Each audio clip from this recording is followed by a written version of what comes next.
Okay, so I'm finally at Savers. I just donated and I got 20%. I'm checking out the jeans, and I'm seeing a lot of brands that I normally would not pick up, like J. Crew, American Eagle, Lucky Brand. But I did come across Madwell, and as you guys can see on the screen, I did put what my estimate price would be if I sold it. And after fees, after I offer my 20% promotion, listen, I'm only left with a $7.13 profit. So I end up not getting those jeans. So right now we're making our way through the Barbies aisle, and I do have shows on whatnot for Barbies. If you're interested, please come over and join the show. Maybe you might want to buy a Barbie or two. So I kind of brought down my niche down a little bit, guys, because thrifting is so expensive. So now I only stick to dolls and jeans and graphic tees. I did not find any jeans or graphic tees that day. I just picked up the dolls. And my total was close to $12. I had 20%. So I understood about $10.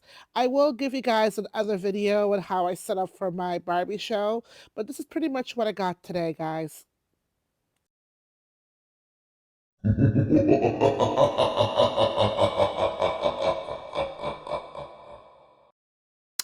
Hey guys, so it is Sunday. I'm going to do a little bit of cleaning today. I did sold two items. I will show them to you at the end of the video, but I will point them out in this video and then we'll talk about them once the video ends. We all have a spare room where things are just get out of hand. So in this video, I did clean a little bit of the room. I'm doing it section by section, and I'm going to show it to you guys exactly what I did. 1,000 years later. All right, so I pretty much cleared out this wall that I have. I do have a video below where I got the background, but pretty much what I did was I took some items off of this bookshelf and I kind of organized everything that's in my Amazon store. So if I make a sale, it's much easier to find these CDs and DVDs instead of looking for them all over my room. Some areas are not organized, but some areas are. This is the backdrop I'm going to be using for pretty much my live shows. I need a spare room where I could, focus on the show and not have any background noise and be able to show my customer my items. But pretty much the room is really messy. I have things everywhere, things pretty much stored in. I do have one side of the room that's organized, and I just made another sale. I'll show it to you guys at the end of the video. But this is what happens when you don't have a niche, where you're buying everything that you think is going to sell. This is why I'm sticking to just the Barbies and jeans and graphic t-shirts. I'm going to pretty much get rid of everything in this room. Most stuff is going to be thrown away or donated, or I am definitely going to do a yard sale and just pretty much give them away at that point. But this is what happens where you buy things and then you just leave them in the room like, oh, I'll get to it, and you never do.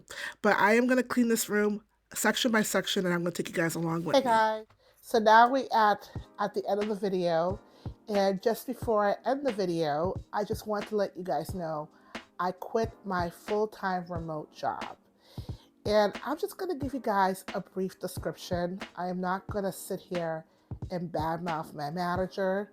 I do take full accountability for my mistakes that I made, for my performance that I couldn't keep up, and for my lack of consistency. So I took all those into consideration that workplace was not for me. Anytime you're working in a place, there's a high turnaround and you're being micromanaged for every little thing that you did on week's end. You're put into a performance, and I will put what a PIP is. A performance plan is basically a plan that you and your employer agree on, whether it could be 3 weeks or 6 weeks. Some companies will even give you up to 6 months to perform, to do a work assessment. And your manager will plan out exactly what they want approved in the plan. And if you do not reach those goals that they have on that plan, you could be terminated. So in my situation, before I get to the PIP, I just want to give you guys a little background of what I do, so that way you guys can have a little bit more understanding. So I work as a medical biller. Now there is a difference between medical coding and medical biller, so I will put the definition of each. So what my job was, I worked in denials. So basically what that is that the insurance does not want to pay the claim.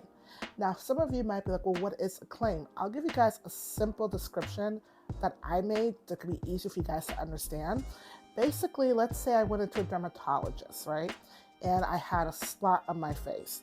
So when that appointment is done, the dermatologist is going to give out, type up her report, and then that report will go into a medical coder. In the medical coder, I put the definition. They will basically summarize that appointment into codes, and those codes go to insurances. So now it's different for each establishment, each insurance company. I work for a hospital, so my part was denial. So why is the insurance refusing to pay the claim? And there could be multiple reasons why the insurance refused to pay the claim. I'll give you guys some simple examples. It could be that you didn't have a referral. It could be that your coverage does not cover that specialty. It could be that you ran out of the authorization that is expired. It could be that you didn't have a primary care doctor. And it could be simply that the insurance didn't think that that visit was medically necessary. Now, here's the thing with my job that makes it a little bit difficult. Every single Monday, my manager will give me an Excel spreadsheet. We have about 175 claims to work that whole week. But each day, you're supposed to complete 35 claims. So anything less than 35, like say 28, 29 is considered passing. Anything below 20 is considered failing. Now, we would have our one-on-ones on Wednesday. So Wednesday is basically to go over what you did the week prior. So if you made some mistakes, or maybe there were some claims that work incorrectly. Now, the productivity, my manager expects me to get 90% each week. Anything below, even if it's an 88, it's considered failing. Anything below 90 is considered failing. And what they do is, you might have one bad week, right? But here's the thing. They basically will average that in. So you're still going to keep getting, you would have to basically have 2 or 3 weeks that you pass with 90s, maybe 1 week you get a bad week, but they don't want that. They want every single week to get a 90%. Now here's the other thing. If you're a medical coder, right, they do audits. So I'll put a definition of what an audit is. So, and I'll explain this to you guys, basically like how I see it. An audit is, they're just making sure that we're not double charging patients, right? So we're not committing like Medicare fraud, insurance fraud, and that stuff's real, right? Therapy, there are people out there who have private practices and they commit these frauds where they overcharge customers, which are patients, and they end up double paying for something and the insurance pays for it. But by the time they catch these people, it's been like years, and it could be up to millions of dollars. And by the time they reach those people, sometimes those companies, they're gone or they just, left, but usually those people get caught. So they want to make sure they're not breaking any policies. And what an audit is basically kind of like they dissect your claims, right? So I'm going to give you guys know my name is Tia. Did I call the insurance? Did I look for an authorization? Did I follow insurance procedures? Now, I had TEFs, I had Unicare, GIC, Aetna. Those were all major insurances that I had in Massachusetts. Now, these insurances are universal. You could be in Texas, Harvard Pilgrim, Aetna, whatever. So they all have, and every state has their own procedures, have their own policies that they follow. So it's not as easy as it looks, right? So in a day, here's the thing. You're like, oh, well, it's only 35 claims. You can complete that. Yes, you can, if you don't have any issues, right? We all know that every single day is different. Some days you're gonna get like maybe 25 claims that you went through. Other days, you're gonna have at least 15 claims that need appeals. And basically appeal is, you're trying to force the insurance to pay for a claim that they're refusing to pay for. That's what I had to do. So, and I would have to write up a letter, and that could take anywhere from like 5 minutes to up to an hour. So it's like, so you have 8 hours, you have an hour lunch break, not to mention that we have weekly meetings, but they said that doesn't go against you, like they give you credit for that. And then they say, oh, put in the time that you spend on the phone. Now here's the thing. We all know when you call insurances, you can wait on hold forever, right? I'm not going to bab off any insurance here, but there are a few that I've waited on hold for over an hour and 30 minutes. An hour and 30 minutes. But here's the thing. I would go and tell my manager, you know what she'll tell me? Oh, you still can multitask. Guys, we all know You're on hold for an hour, 30 minutes. You're multitasking. If you have multiple tabs open, now I use Epic, and I think Epic allows up to 3 or 4 tabs. You could make a mistake. You could document in the wrong patient chart. And that's a patient safety report. That will get you in trouble as well. So the job just every single week, was going, it was going, it was just not, I didn't feel happy. Even though I worked at home, I love being home. I would wake up and, my desk is right next to my bed. I didn't have to commute. I didn't have to buy any clothes. But I miss the interaction with people. And I gained a lot of weight. I've been working out. I have a video coming up on that. I miss the interaction with people. I miss getting up and walking, just being active. I miss that. I miss dressing up in the morning, having a purpose. I also miss that as well. And I just felt like this job was just making me miserable. After I got out of work, I didn't even want to do YouTube. And I love YouTube. I may not have a lot of subscribers. I may not get any sponsors, but I do this because I actually love it. I love doing videos, and I love rewatch them, see what I did 2 years now. And I love reselling stuff. And I can't quite even want to do it anymore.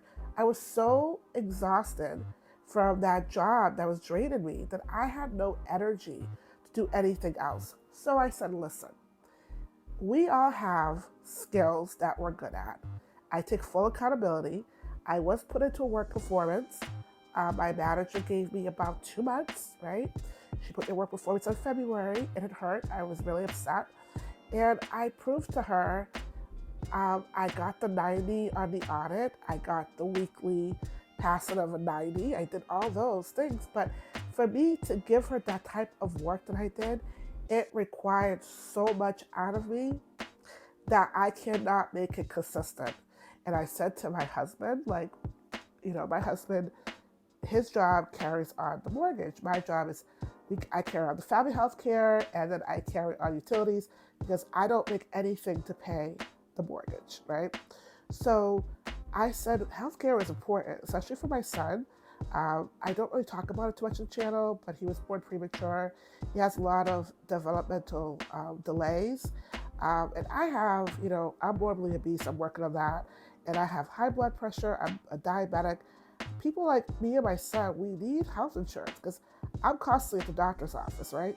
So I cannot afford not to have a job and then not have health care. So I put my family first, and then I took my emotions out of the position, and I said, you know what? Yes, I love being at home. I love the comfort of not having to drive. I love the comfort of being in my PJs. If I want to take a shower, I can, whatever. I love that. But am I performing this job? No. So I know 2 months was coming up, and I know she was going to probably let me go. So I looked for another job internally, and I got hired. I'm going to be starting as a medical admin in pulmonary in about 2 weeks from now. I will be doing videos on what it's like to be a medical admin, so you guys will get to see that. I can't really talk about in great details every little step.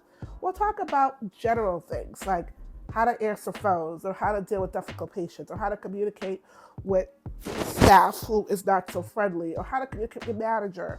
We'll talk about things like that because I've been doing this, guys, for about more than 20 years. So I have a lot of experience in customer service, and I could do fun videos for you guys. And you guys, please reach out to me if you have questions on medical biller. Please, I'm not saying medical biller is a bad field or coders. It's a great field. As a medical coder, I think you could, in my state, and I live in Massachusetts, I think you can make up to $70,000 a year, which is a great start. And you could go on and make more as you get more, degrees and stuff like that. For me, I was going to be a medical coder, but I wanted to start out as a medical biller. And just as a medical biller, I feel like it's not for me. And medical coded is 10 times different than the medical biller. So I said, you know what? I dropped the towel. And I like the fact that in my lifetime, I don't talk about this too much. This is kind of a one-on-one video, guys. I like in my lifetime that I got to try out different fields, and I got to see what worked for me. I feel like a lot of times we're so pressured into doing things that people think fit us, but it doesn't. You have to make mistakes and fail, and then see from there what you could do. So I took on this position. It was a new role. It's nothing like I did before. I learned a lot. I wrote my manager a beautiful letter. I thanked her. I said, for giving me the opportunity to work there, and it was a privilege working on her team. I did not say anything mean, even though there were times she was not so nice to me. There were times that she yelled at me.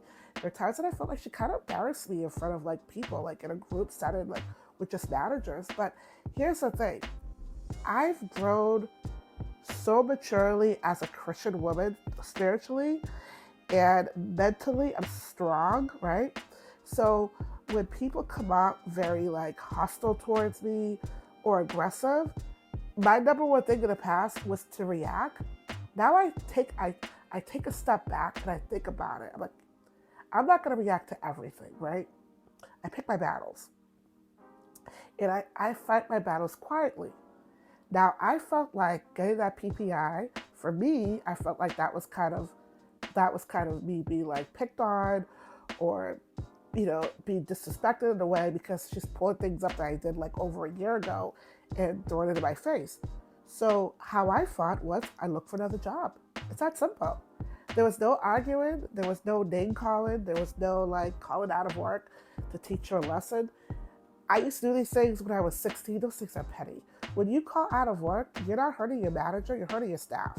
You're hurting your coworkers, since they have to pick up your slack. So, before I end this video, I want to say this to you guys. Life is too short for you to be in a miserable job that you're not happy with. If you're in a job and it's toxic, like if there's a high turnaround, your manager's calling you for every nitpick for every little thing, guys, thank you very much. Look for another job. It's not worth it. Now, a lot of times people have PPIs, they'll stay.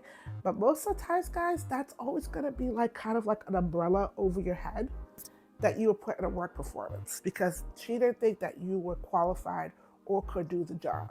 That hurts a lot, especially when you've been there for 2 years and you've done above and beyond. There were times I went out without lunch break. There were times I stayed after work, didn't even ask for payment. I just stayed, right? That hurts though, to get that. But I learned from this, right? What I've learned is that if I'm not happy at a position, I have a right, I could leave, right? In my next job, I've always been someone that's been very vocal. And I think the fact that I was vocal and I was kind to her, I think that's what saved my job, because I'm not going to mention names, but I had people on my team that were let go because their performance was not high. And they disagreed to do the PPI, so they let them go on the spot. I said, even though I had the PPI and it was horrible, but I still stayed there and did the job. So April would have been my last month for my PPI performance. And if I didn't reach a productivity of 90, she said there would be disciplinary action. Disciplinary action could be anything. It could be you're terminated, it could be HR. I didn't want to take the chance with my son and myself and my husband. I just said, you know what? Took my emotions out of the situation. I said, I'm going to look for another job, and that's what I did, guys. I hope you guys enjoyed this video. I know it's very different than what you've seen before. This video was very personal. I hope you guys watch it till the end. It means a lot to me, guys. If you guys do watch it till the end, please ask me questions. There's no question that I will not answer. Just put it below. If you want to know more about my job, definitely ask it. I hope you guys subscribe, because like I said, my new job, I will be doing, not gonna do weekly videos because that's gonna be too much. I still want this channel to be about thrifting, cleaning, and vlog style. So I might incorporate some of my work, like when I do my weekends. I might start off what I did on a Friday, put that in the videos for you guys. All right, guys, thank you so much. Don't forget to hit that notification button and subscribe to my channel. I hope to see you guys. Bye-bye. Guys, so now we're at the end of the video. I just want to show you the items I sold for this weekend. I have listed each item and the total price after fees, so you guys get a realistic view of what you can make as a reseller in this tough economy these days. So everything is listed, guys, and at the end of this video, you will see how much money I made. And if I could make this amount of money every single weekend, it would be pretty good. But that's not the reality. But for this weekend, I made a total of $106.09. That is after fees and shipping, which is pretty good.